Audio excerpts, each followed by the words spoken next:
ఈరోజు రైతుల పరిస్థితి చూస్తే మొన్న మోంతా తుఫానికి తీవ్రంగా నష్టపోయిన రైతాంగాన్ని ఆదుకోవటానికి మా దేవినేని అవినాష్ గారు మాగళ్ళు రావటం జరిగింది. ఇక్కడ ఈ నందిగామే కాకుండా రాష్ట్రం మొత్తం కూడా రైతాంగం చాలా నష్టపోయిన సందర్భం మనం చూస్తున్నాం. ఎందుకంటే ఈ మోంతా తుఫాను వల్ల వరి పొలాలు పొట్ట దిశలో ఉన్నాయి. కొన్ని ఈని అర్రుంచిన దిశలో ఉన్నాయి. కానీ ఈ మోంతా తుఫాను వల్ల పంటలు మొత్తం పత్తే కాదు, వరి పొలాలు కూడా చాలా తీవ్రంగా దెబ్బతిన్న పరిస్థితి ఈరోజు మనం చూస్తా ఉన్నాం. దీన్ని ఆదుకోవడానికి తక్షణమే ప్రభుత్వం చర్యలు తీసుకోవాలి.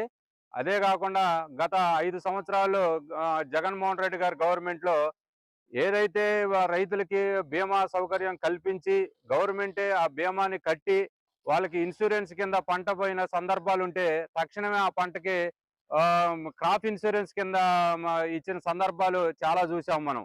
వేల సంఖ్యలో వేల రైతులకి ఈ బీమా అనేది ఉపయోగపడి రైతు ధీమాగా ఉండేవాడు.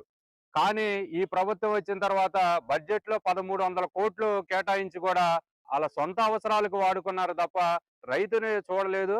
ఈ రైతులకి తీవ్ర అన్యాయం జరిగింది. ఈ మోంతా తుఫాను వల్ల ఇప్పుడు పడిపోయిన నష్టపరిహారం ఎవరివ్వాలని మేము అడుగుతా ఉన్నాం.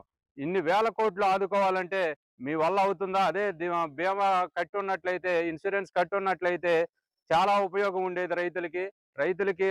ఇప్పటికే వాళ్ళు వరి పొలాలేసి ఎకరానికి 35,000 రూపాయలు దగ్గర దగ్గర ఖర్చు పెట్టిన సందర్భం చూసాం.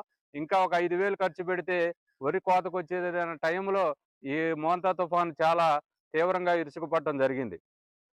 తక్షణమే వరి పొలాలకి కనీసం 50,000-60,000 రూపాయలు రైతుకి కేటాయించి రైతుల్ని ఆదుకోకపోతే రైతులు చాలా ఇబ్బంది పడే పరిస్థితి ఉంది. వాళ్ళు ఆరుగాలం పండించిన పంటనే కోతకొచ్చిన టైంలో పోవటం వాళ్ళు తట్టుకోలేకపోతున్నారు. వాళ్ళు చాలా ఇబ్బందుల్లో ఉన్నారు. తక్షణమే గవర్నమెంట్ వాళ్ళని ఆదుకోవాలని కూడా ఈ సందర్భంగా తెలియజేస్తా ఉన్నాను.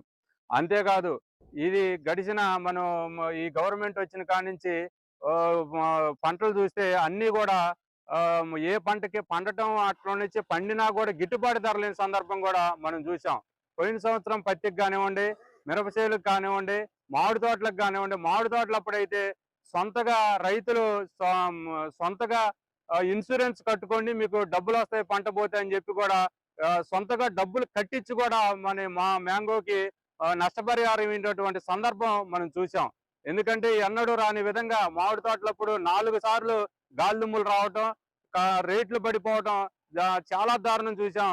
దానివల్ల ఇన్సూరెన్స్ కూడా దానికి ఇవ్వలేదు.